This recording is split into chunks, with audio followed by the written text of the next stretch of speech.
every day. All right, well, welcome everybody to the MARR operator meeting. Today is June 14th, and my name is Catherine O'Hare, and I'm the compliance officer and the vice president at MARR. Jeff, do you want to introduce yourself and say any state updates or anything else that's going on locally that they would like to hear about? Sure. My name is Jeff Van Trees, and I manage the coop here at MARR, along with Catherine, Kayla, Kelly, and Wally, and Kelly. But in terms of things going on at the state level, two things I'll touch on. One is, this is a reminder, I anticipate that sometime on or about July 1st, the state of Michigan is going to be putting out proposals that will allow for funding for either the purchase and or long-term lease of recovery residences. And it's going to be preferential for the counties that do not have any recovery residences now, or don't have enough recovery residences, so those will be primaries.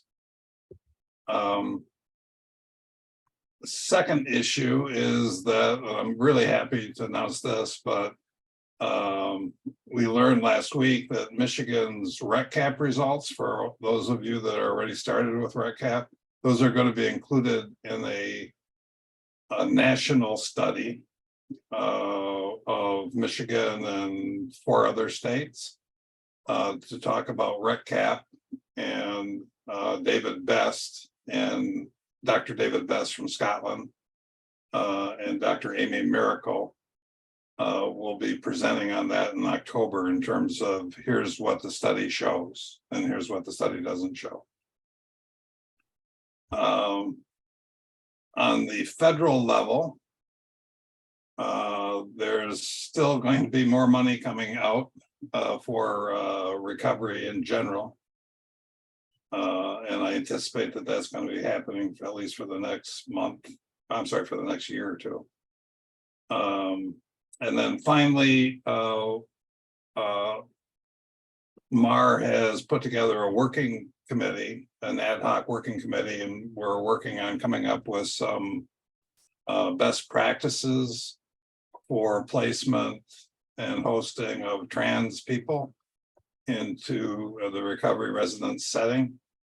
And for those of you that are interested in the law and those kind of issues, what prompted the ad hoc committee's work on best practices was Michigan, 2 months ago, added gender to the list of protected categories under the Michigan Elliott Larson Civil Rights Act.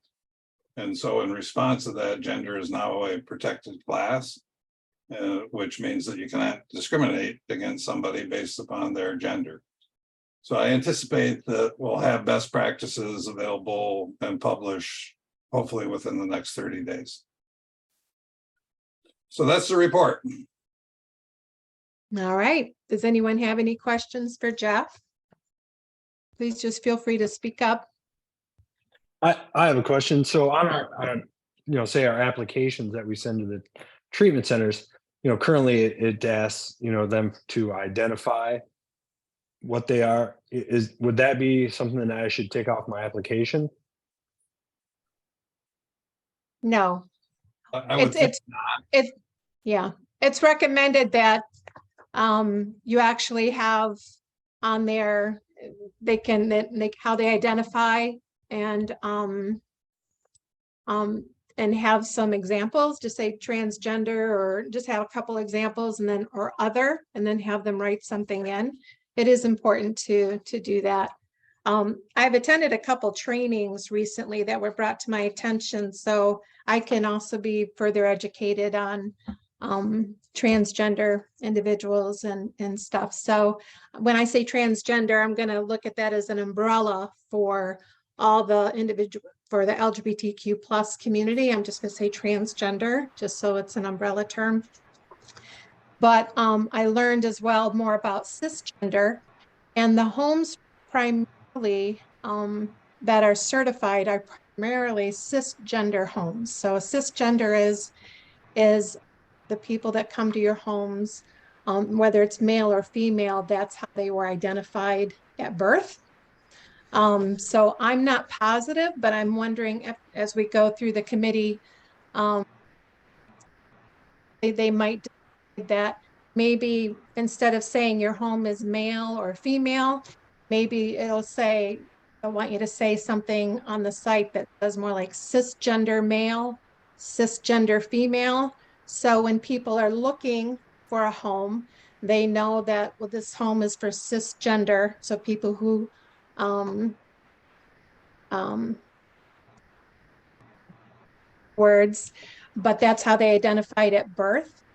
Or it would be transgender. And so that they know that there's beds available for transgender individuals. So, but we'll figure all that out and work together. And the more people, again, like Jeff said, that can be a part of the committee is best. So everybody kind of considers. Any other questions? Yes, actually. So if we are labeling homes as being cisgendered homes or transgendered homes, wouldn't that actually be discriminatory against the other group of individuals that wouldn't be included in that? Is that something we would be encouraged to do, not encouraged to do? This is all a little bit brand new territory. It's brand new to us as well. And this is just like something I just kind of threw out there. No one has discussed that yet. It's not something I'm saying you have to do or anything right now. It's basically the homes on our site are listed as male or female, and some list as LGBTQ plus. But if an individual identifies as a female and you have a female home, then they have a right to go to that home. And if you have an open bed, and it's expected that you're not going to discriminate and you'll accept that individual. Same thing if you have an individual that's identifying as a male and your home is listed as a male home, they have a right to go to that. But in my mind, from the trainings that I took, they identified cisgender male, cisgender female, and transgender. So sometimes homes might just be for cisgender. I don't know how that'll work out, and hopefully the committee, like you to be part of that committee, Kevin, and have your input and stuff. But hopefully that's something that the committee can determine and look at best practices that's been going on around the state, what works and what will work for everybody. And it just, again, at the end of the day, everybody, no matter how they identify, has a right to a clean, safe, healthy, supportive living environment in the recovery residence. And we want to make sure that that's available for everybody, again, no matter how they identify. So we just need to come up with some best practices, something to make sure that the individuals that do come to our home have the support in place that they need, and so they can get on with their recovery. Absolutely. I mean, currently we have one individual who identifies as being transgender. So they've had top surgery, they haven't had bottom surgery. That was the terminology that they used when they explained their current situation to me. And so they are still currently in the process of transitioning. And we had another individual that was transitioning a few months ago. But I asked that because most of the individuals in our houses have been cisgendered. And so then we have this one individual who comes in and they identify as transgender, but because they're in a house primarily of cisgendered people, they don't feel comfortable expressing their gender identity. And that's why I was wondering, is it possible to label your programs as being cisgendered or transgendered without being subject to, claims of like being adversely discriminated against? Because we want to make sure that everybody feels safe and secure. And Right. the past two trans individuals we've housed naturally haven't felt secure in sharing their gender identity because they feel that they're the only one there. And so we want to make sure that the individuals we bring in, that everybody feels safe, everybody feels secure, they feel comfortable expressing their gender identity. whatever that gender identity is to them. But my concern was also if you label a house as just cisgender or just transgender, that then that would be argued as being discriminatory against whatever group it's not including, if that makes sense. That Yeah. makes sense, but in the past, it's Well, they always may- been male homes or female homes. So I mean, it's just, it's new to all of us. So, but I appreciate the question. What are you doing in your program to help them feel more comfortable? Do they have their own room, or do you have the two individuals that identify as transgender sharing a room together so they're kind of supported with each other? How are you dealing with that and working with that So recovery services? they were not in the house at the same time. The one individual that identified as trans was physiologically born male. They're transitioning to female. And so that individual, felt really uncertain, right? And for a lot of our groups, we use a men in recovery group format. So to be more inclusive, we, instead of requiring that individual to go to the men in recovery group, we allowed them to choose what other groups that we offer that they felt more comfortable in attending, in order to not press that, gender specific group or group topic onto them. We also have a coach who is gender non-binary and who is a member of the LGBTQ plus community. And we have that individual work with individuals that identify as gender non-binary or transgender or anything outside of, typical, well, what we would consider typical cisgendered, right? So that way, so that they have a unique support person in their life that is more empathetic and understanding of their current gender expression and identity. And so that they know that their support system understands their unique challenges to recovery based on their gender expression or gender identity. So we get a little bit more flexible what groups that transgender individuals can attend in our houses. We make sure that we have a specific support person on staff so that they can feel more comfortable, they can share more about how their gender identity affects their recovery. Our therapists also are really well informed on the different spectrum of gender, if you want to call it that, because really the term gender is so all encompassing and there's so many different facets and concerns with it. So we make sure that there's a lot of support and a lot of education in place.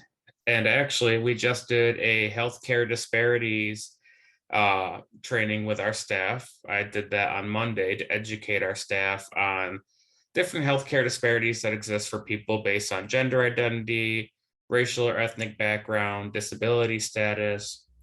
So we do our best to make sure our staff are really well informed and that there are appropriate supports in place. But it is still hard for some individuals. They're in a house full of those that are cisgender male, and they don't feel as comfortable expressing their gender identity. So that's It sounds why like you're, yeah. Let me back up a little bit. The only reason why this was brought out was because there was a change in the Michigan statute. And the state of Michigan is the sole state that's done this. And so, and there's a lack of application of the law that prohibits discrimination to the specific set of facts that might be out there. And the committee's met once, we'll be meeting at least one or two more times. When and it's going to take at least 30 to 60 days probably. But when that is finished, and it's going to be best practices only. In other words, it's not going to be subject to your certification issues. And the reason for that has to do with religious exemptions that may be applicable because it's been done at the federal level, but there's been no state law that's come out of it since the statute was just passed 2 months ago. On the issue of labeling your home a cisgender versus something that a home that does cisgender plus trans gender people, that is something that involves both notice to the public so that the public can understand what the demographics would be within a home. Also, they're unlike a state agency. MARR is a private entity. We're a nonprofit. We don't have any state immunity. And so that's why this is going to be a best practices only. And we're not going to get involved with a request for a religious exemption. If you feel like you have a religious exemption or rationale based upon a religious reason as to not do this, that's something that you can do. This is best practices. This is not going to affect your certification.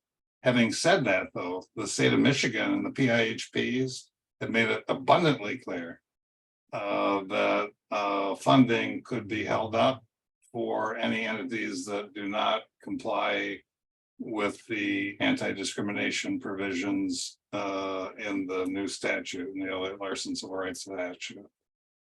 But this is all under consideration. We're kind of building the plane as we're flying it.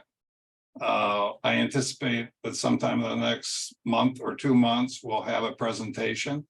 And the presentation is going to be rolled out with people who are experts in the field, which I'm obviously not. So hopefully that answers your questions and we can move on to our next agenda item. Yes, like to- it does. And I just want to say thank you for the clarification. And I Sure. wanted to let everybody know that we will be operating a booth at Battle Creek Pride. If anyone is in the Battle Creek area, if they'd like to come learn more about our program, I believe it is July 22nd. We're going to have brochures, stickers, other promotional information and referral information so that we can expand our access to our community. So I did want to share that if anybody happens to be in the area at that time. You want to share a link in the chat, Kevin? I was gonna say share a link in the chat, but we also have our Facebook forum for the operators. If you want to post anything Facebook related for the event, that would be great too, because then something they can go back to and see. So I actually don't use Facebook. I'm not gonna lie, except for kind of lurking and seeing what other people are doing. I don't post or share anything. I used to have an unhealthy attachment to social media back when I was, in my using days years ago. And so I decided to write off social media for the most part. no worries. Send a So link in the chat. But I will include a link to the Battle Creek Pride website in the chat if people would like to learn more information about what's happening. Okay. Thank you. I just want to add one more thing. If all the operators could, I think that would be a great thing to add to your community resources. So if you either have your community resources posted or you have a binder in your home, that's a requirement. But look in your community, reach out to your local community mental health agencies and other agencies and see what support is out there for the transgender community. So that if you have an individual that comes to your home, they have extra supports and stuff that they can reach out to while they're in your care. So thank you. It's a good subject. Kayla, you want to introduce yourself and talk about any updates you have? Hi, my name is Kayla Hull. I'm the project manager at MARR for any new people on here. I don't exactly have any updates. I wanted to appreciate everyone's hard work in these last couple of months. I know we were really pushing completing those MARR trainings, and I know you all got through that and it was a struggle, but I'm very proud of you all for getting through it, and you did Yes. really well.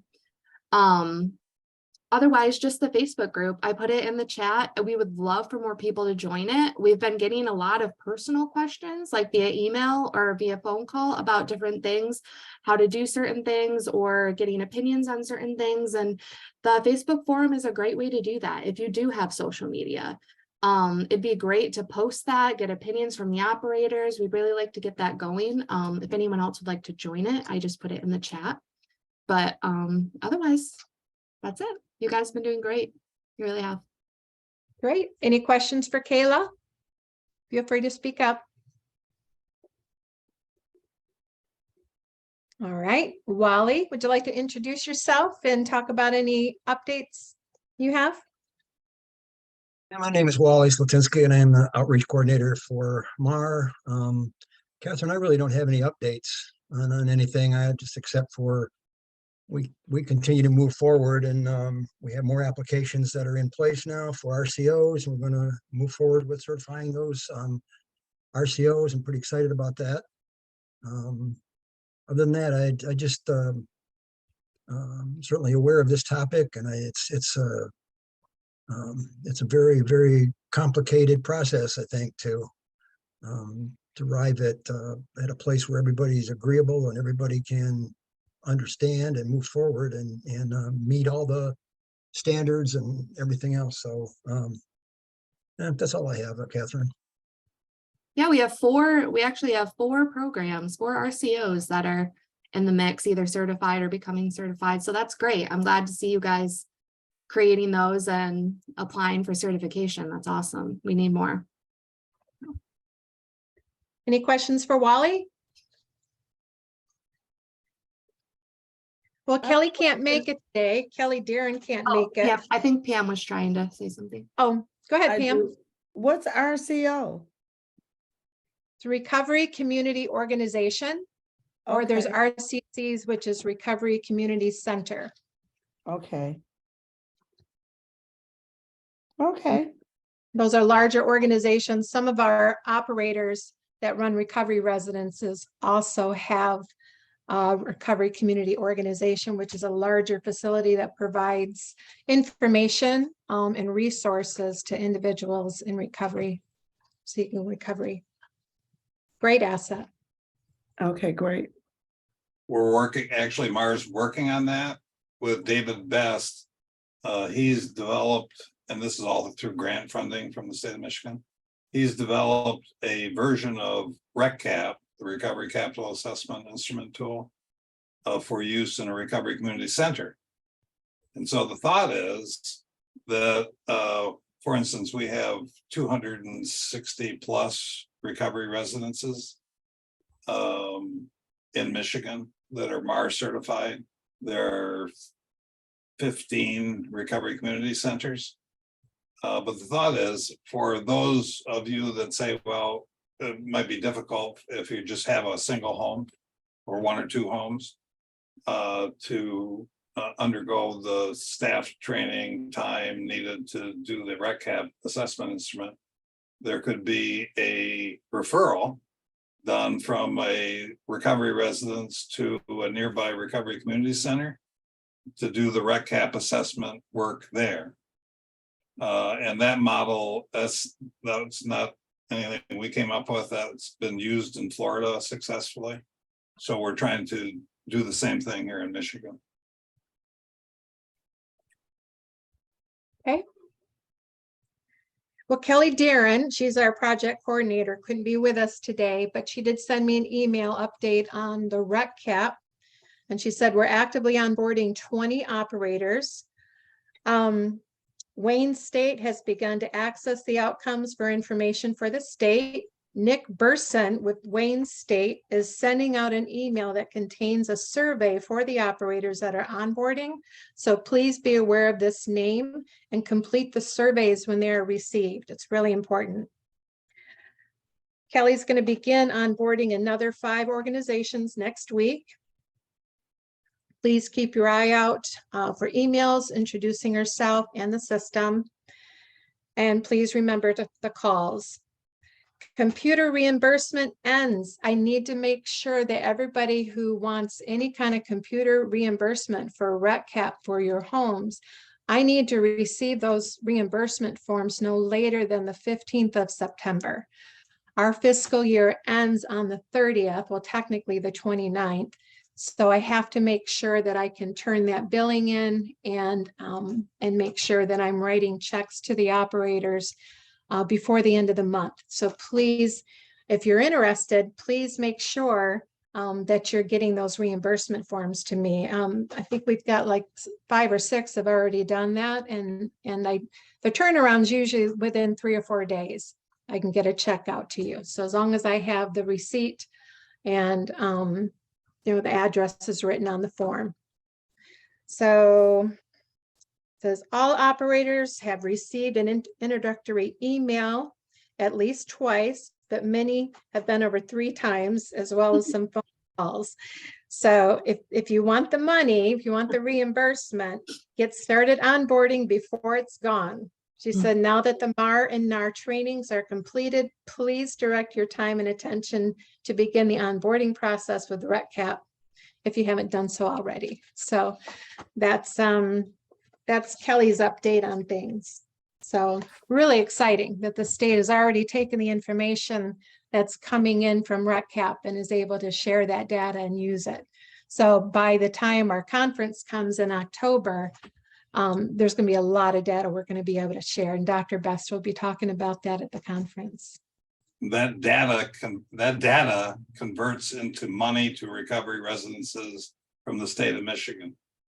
It is 1,000 million times easier to advocate for funding for recovery residences if I can show them. Here's the hard data. We've served over 1,000 people that had a recovery assessment score that's gone up by 20%, whatever the numbers are.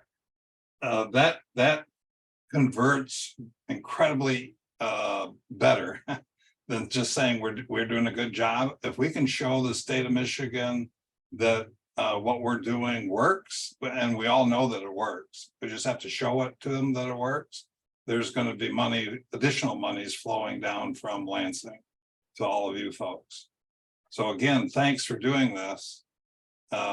And I hope that 6 months from now, 12 months from now, we'll be able to look back and say, hey, that generated some funding. Mm-hmm. So not just the funding though, but for the operators, but the funding also is available then to add more community resources all over the state of Michigan and the UP, which is just going to help our population even more. So it's amazing. Does anyone have any questions about what we just discussed?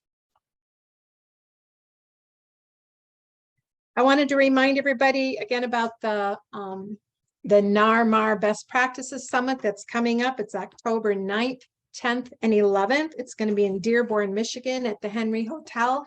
More information is going to be coming out about that for individuals to actually sign up to attend. Hopefully all of our operators will be able to do that. One of the committees that I'm on, and that's available, is it's called the Sponsorship Committee. So the sponsorship, I wanted to bring that to the attention of the operators. We've had some operators that have wanted to be a part of that. The sponsorship dollars can come in, it's anywhere from $250 and up. So if you pay $250 to help sponsor the reception, that $250 goes for the reception prize, their special program, recognize your program. Reception thank you from NAR, your logo on the screen during the reception drawing, and up. If anybody's interested in doing any kind of sponsorship as an operator, please reach out to me. I'll put my email in the chat as well. And that way you can let me know if you're interested in participating in the sponsorship, and I will send you the packet. So any questions about that? Catherine, I would just like to enforce that you were saying that, and I think a couple of us are on the program committee too. And I, for one, am very excited about some of the programs that are being submitted for this conference. And they're going to be in breakout sessions, and there are going to be 21 of them all together. And there's some very, very interesting and very helpful topics for our recovery residences and operators. So please keep that in mind too. And I think your attendance there would be very beneficial to you in so many different ways. And again, for those of you, let's say you've got a trip to Maui scheduled for next September. You're going to be able to watch it virtually from your suite in Hawaii if you want to. So all the Michigan operators, free of charge, can attend virtually. You got to pay some money if you want to go there in person enjoy the food, and the whitefish is fantastic. But yeah. Okay, any questions from anybody? All right, Kayla, you have some forms. I've asked Kayla to share some forms, share her screen. I've gotten a lot of emails and calls lately over this last month asking for the forms that have come out, the postings, and they want to see the information on what we look for at the site review as well.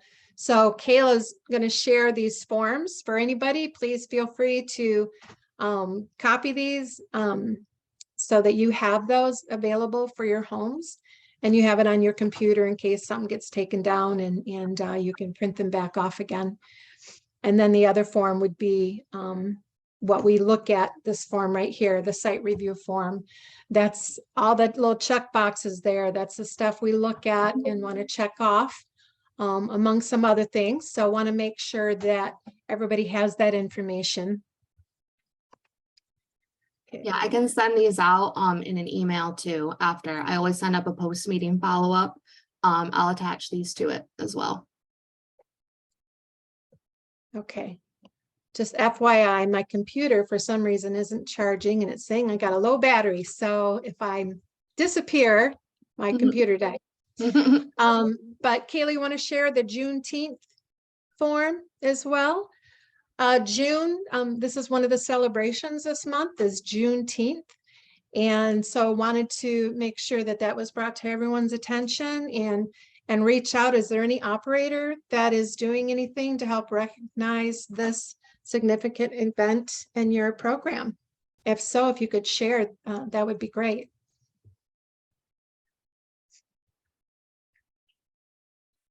That's this coming Monday, right? It's the 19th. The So, yeah. 19th. Yeah, in 2021, it was established as a federal holiday, opening it to a symbolic and global interpretation and providing a better understanding of the evolution of our nation and its people.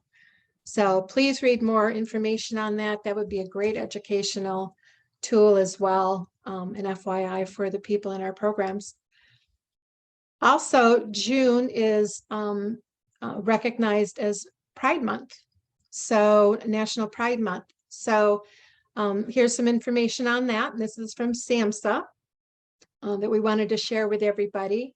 Has anyone, anything regarding Juneteenth or anybody doing anything in their program to recognize Pride Month or have any kind of involvement that you'd like to share with everybody? Again, feel free to just speak up. Nobody? Do I need to start calling off names again? I'm gonna read. All of a sudden, all the screens go black. July 22nd in Battle Creek. I know there's something to do with Pride.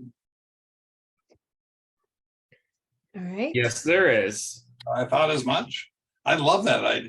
By the way, I saw my eye doctor today, so I can't make out. I don't know who I'm talking to. But the guy who was talking about having the LGBTQ peer recovery coaches. Yes, that is me. That's Kevin. Kevin, okay, perfect. So yes, we are participating in Battle Creek Pride this year. And we like to participate in our local recovery oriented events. So we are participating in Pride, and in September, we're participating in the recovery walk out here in Battle Creek. And really, I think that the LGBTQ community is one of the most underserved populations for most of the cities in Michigan. And so I think that, participating in Battle Creek Pride or your local Pride Festival is an important step towards advocating for underserved individuals in your community and for raising awareness of the unique barriers that LGBTQ plus individuals may experience in their recovery. Right. Thank you for doing that, Kevin. Kevin, Catherine just volunteered you to be on that committee. So I'm going to get your email address from Kayla, I assume. But if you could drop that in the chat, your email address, so that I can send you the second draft of the going forward on that. And I appreciate the fact that we've gotten some recovery residence operators that have already gone down the path of dealing with trans people in their homes. And so I like to be able to learn from you, since I know nothing about this subject. But yeah, that's great. And I love the idea of having a peer recovery coach that's LGBTQ to deal with LGBTQ population. Well, we have multiple makes members of our staff are LGBTQ individuals, but as far as recovery coaches, we do only have one at this time, but we are looking to grow that in the future. Yeah. Just based on, as our demand grows, I think it's, really important that we have different coaches that can address different, barriers or cultural concerns for individuals. So we have one recovery coach that's Native American, two Native American peer recovery coaches, an LGBTQ recovery coach. We have two African American recovery coaches, one Hispanic recovery coach. So we try to make sure that all of our coaches can address different facets of culture that individuals may experience. One of our recovery coaches is also a pastor, and he runs a nonprofit organization here in Battle Creek. So we try to be very inclusive. As far as participating on the committee, I will try, but I do work 80 hours a week and I'm in school full time. So right now, When do you sleep? usually 2 a.m. to like 6 a.m., 8 a.m. Yeah, maybe But I'm scratch happy them to off. help how I can. I'll send it to you, and in your spare time, take a look. I will. Thank you. Thank you, Kevin. I'd like to reach out to the operators next to see if there's any operator that has any questions or concerns they'd like to bring up. I know I'm going to reach out to Ann King Hudson. We spoke on the phone yesterday, and I asked her to please bring up her question here today so she can get some feedback from the other operators. Go ahead, Ann. Hi, good afternoon, Catherine. My concern is that I have had several women who are in their late 60s to early 70s, and when they come to us, they virtually they don't have they're not connected to the families. They have very little income. Usually, maybe their Social Security.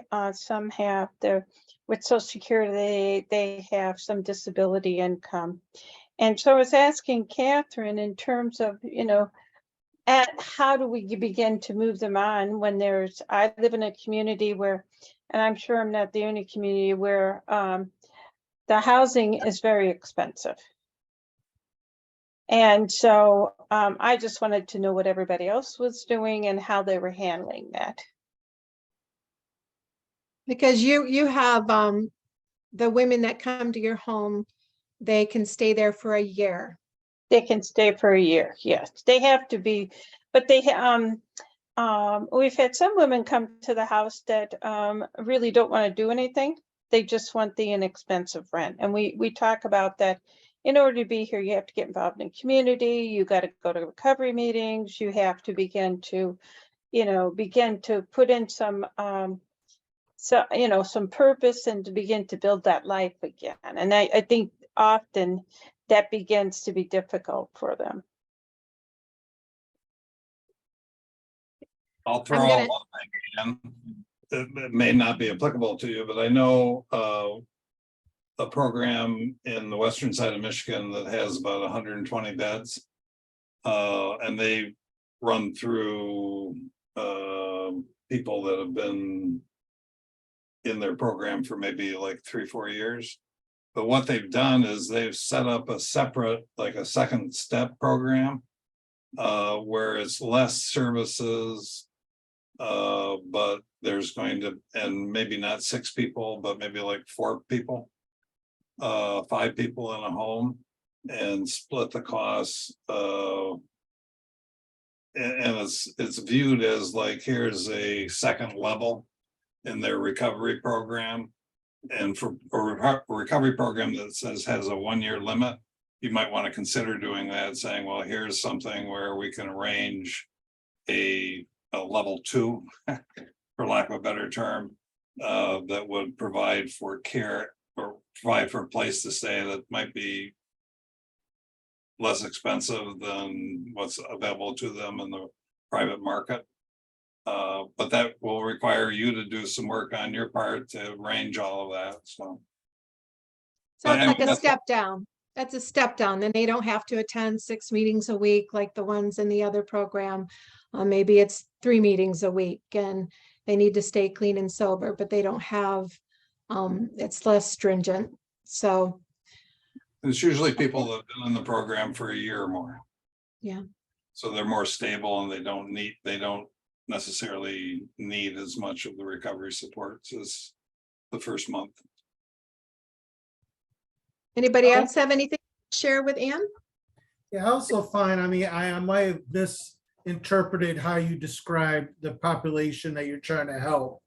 But yeah, but I find that there are a lot of people that have struggles with ambition to force a change for improvement.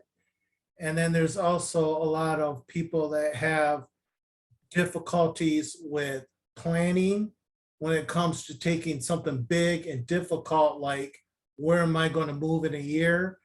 And trying to find out how do I break that out into bite-sized pieces of what is it that I want to accomplish each month so that when I get to the 12th month, I've achieved my larger goal. So, I mean, it looks like people have already suggested some ideas of where to look. But the other thing is also helping people with the mind, which is helping them with organizing and how to present a game plan so that they don't feel overwhelmed. So yeah, if you can help them to break things into bite-sized pieces so that they get to their intended goal, that could help out a lot of people.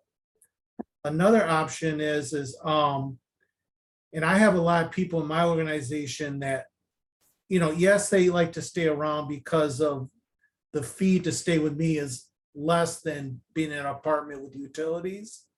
But I had people with me for 5+ years because they spent 30 years being high and in the clouds, that they really, really feel comfortable with a long-term solution of being in a house, in a recovery house.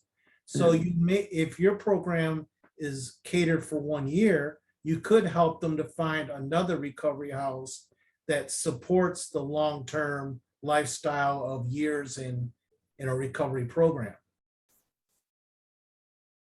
That's Thank you great. very much. I Yep. appreciate it.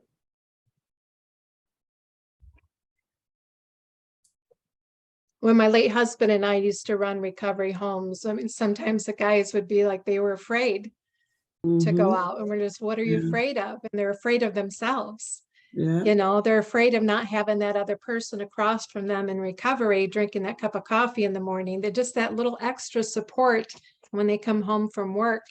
They really, a lot of them really need that. And we had people with us 6+ years in some of the homes that we were running at the time. Again, just because they were following the rules, doing what they're supposed to Yeah. do, but they felt safe and it worked for them at the time. So, but I understand not everybody can, has that in place for their individuals. So does anybody else have any ideas for Ann?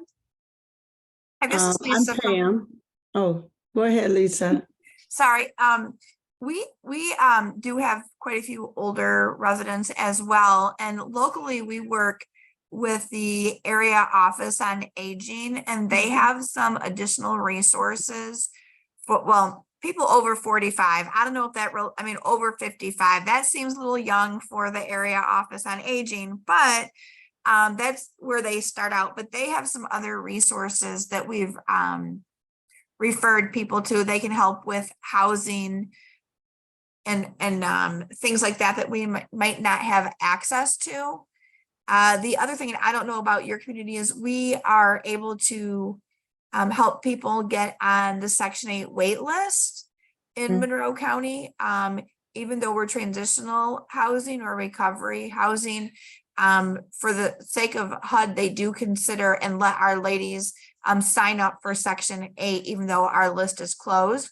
And so that does help with affordable housing. It could be something else to look into, just another option for after your program. Thank you. Appreciate it. I'm Pam Coffey. I'm in Kalamazoo, Michigan. Another option is people are starting to rent rooms out of their homes for individuals. So in Kalamazoo, we have a couple women who bought houses and they're actually renting just rooms out. So that might be something they can look into. You can look into in your community. So are they just renting to those that are in recovery, or they So just?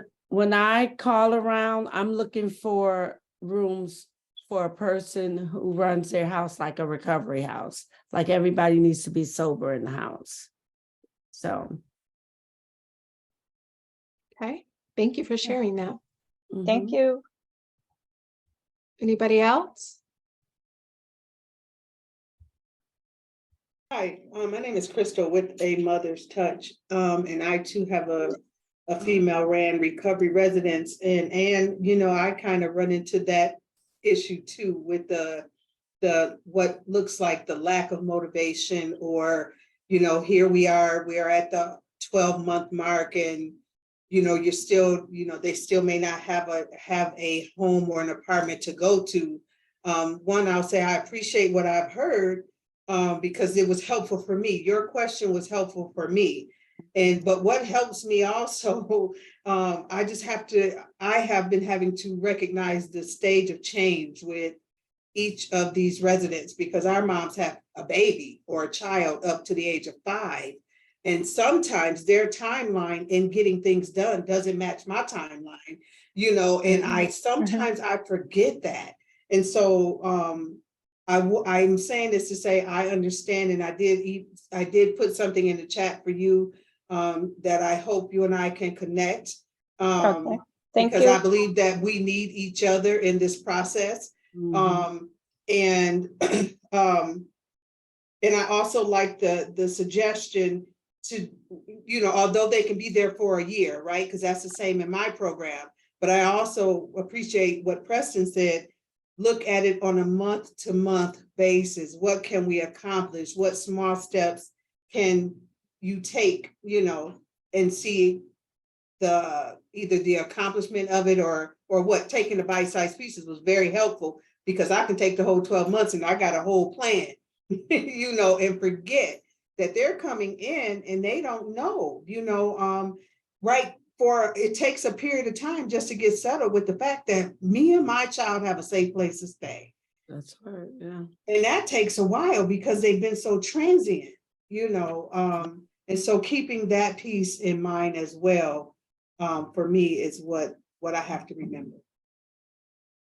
Thank you, Krista. This is more information that's available on RecCap as well. What a great tool, those that are doing RecCap, to keep track in that way, and having the computers in your home so the individuals can actually update their own stuff, keep track of their own goals, and keep track of the resources and stuff in their area.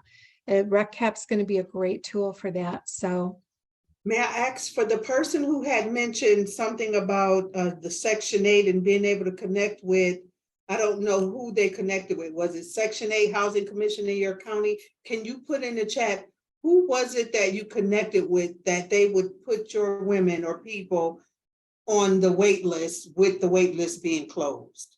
in what area? What area? That would be, I would like to, if you may, please, and thank you. Now, Krista, you're in Grand Rapids, correct? Yes, I'm in Grand Rapids. Anybody else have anything they'd like to share, or comments? This is for you guys, so please speak up. Please make the most of these meetings and when all the operators are on here. There's no such thing as a stupid question, and so please reach out, and if you have any questions or concerns, so we can discuss things. I got a thought. Uh-oh. My one thought, me, right? You don't count, no.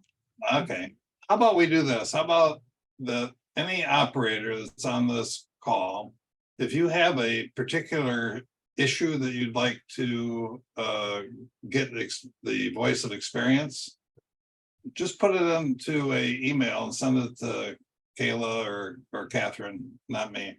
Send it to them, and then they might put that at, here's the issue of the month on our phone call. Because one of the things is, I've got operators that are working in different silos. They got the Grand Rapids silo versus the Detroit silo, and it's like, no, we all should be sharing our collective experience and the wisdom that I've learned from, I learned something today regarding the LGBTQ coaches. That makes all the sense in the world. I hadn't thought of that yet. And so that if we can use this as a learning community and do that on like some kind of semi-regular basis, I think that would make sense. That's So a we'll great try idea. to add that to the next month's thing. It's going to be the issue of the month.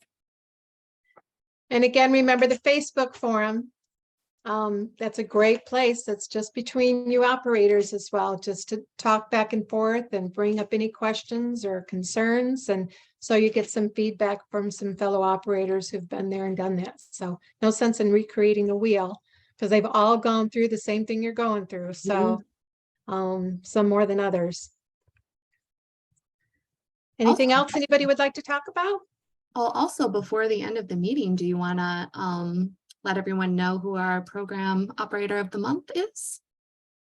Well, that makes sense. And who would that be? Jason DeBeck with Nathan's House. Nathan. Congratulations, Nathan.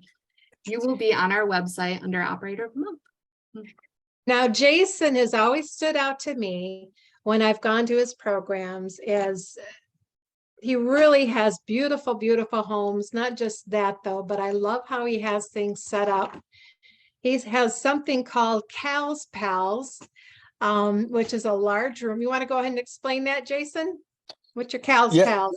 So it's named after my sponsor, and I got sober in Traverse City, and my sponsor's name is Cal. And quite frankly, if you were looking for a sponsor back in 2012, there are only a couple of guys that were willing to do it. So if you were one of Cal's sponsees, you were called Cal's Pals.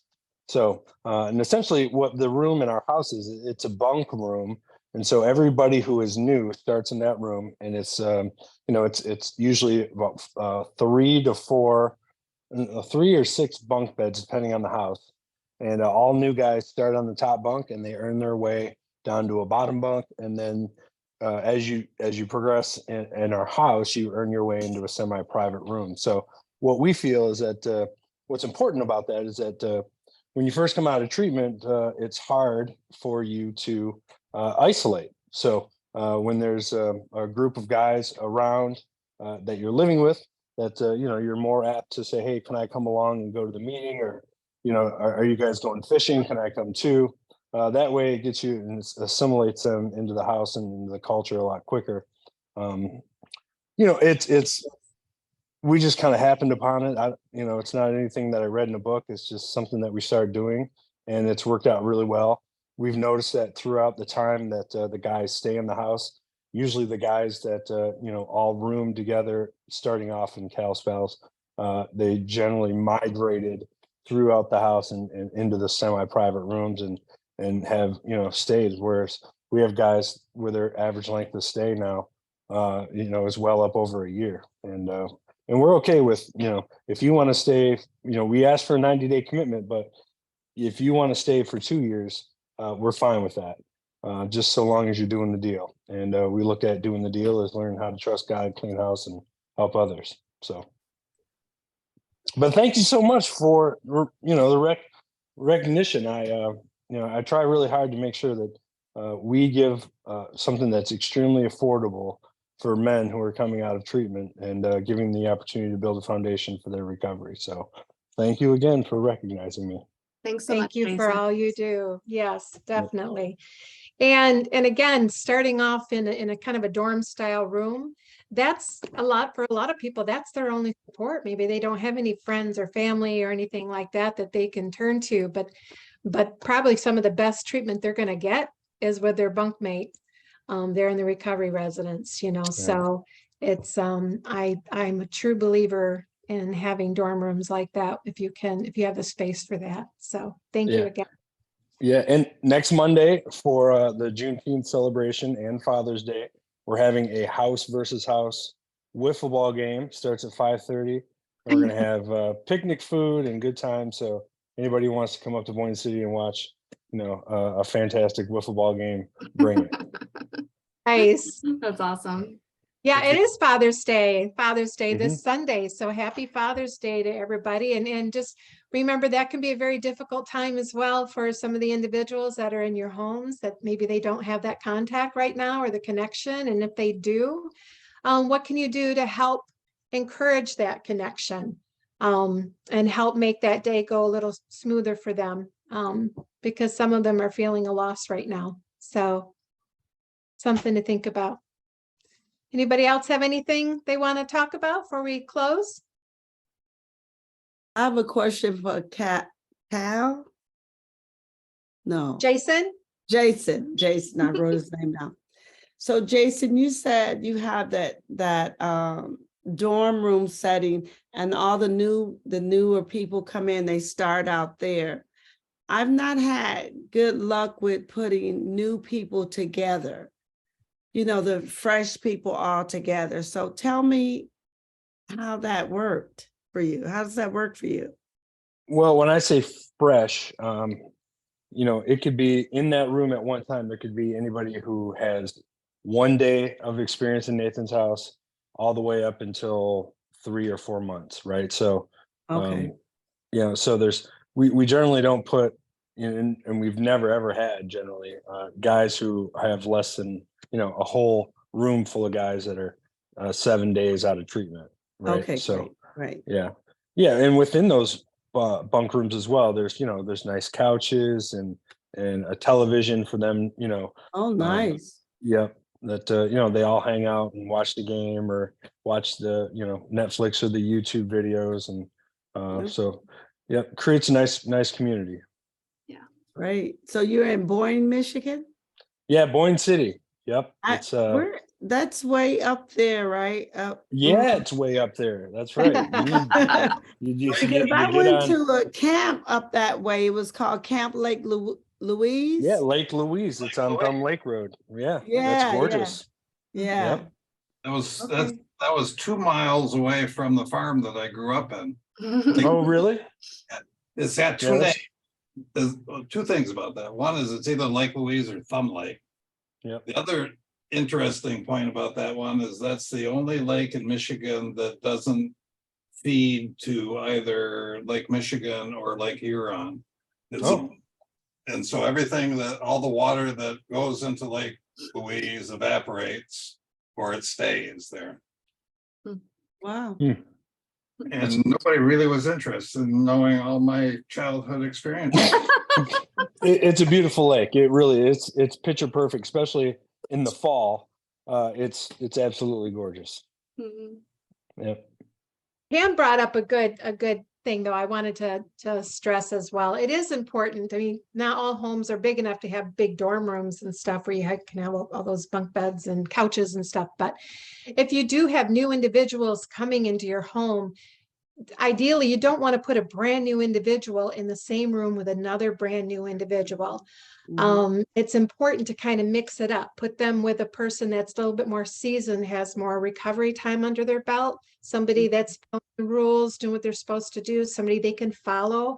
And that's a good example for them. So if you put 2 brand new people in the same room together, the chances are you know, they're still, the first 30 days especially is a very sketchy time for people. And if somebody's kind of like on the edge of not doing what they're supposed to do, they're looking for somebody to come along with them. So, so ideally you don't want to put two brand new people in the same room. So we've gone past the time. Looks like a little bit. So thank you everybody so much for attending today. And again, remember, if for some reason you can't attend the meeting, please go to the news portion. It's under news on the MARR site, and click on the YouTube, and you can see the operators meeting at that time and watch it at your own leisure. So thank you, everybody. We'll see you next month. Have a great weekend, you guys. You too. Bye. Happy Father's Day to everybody.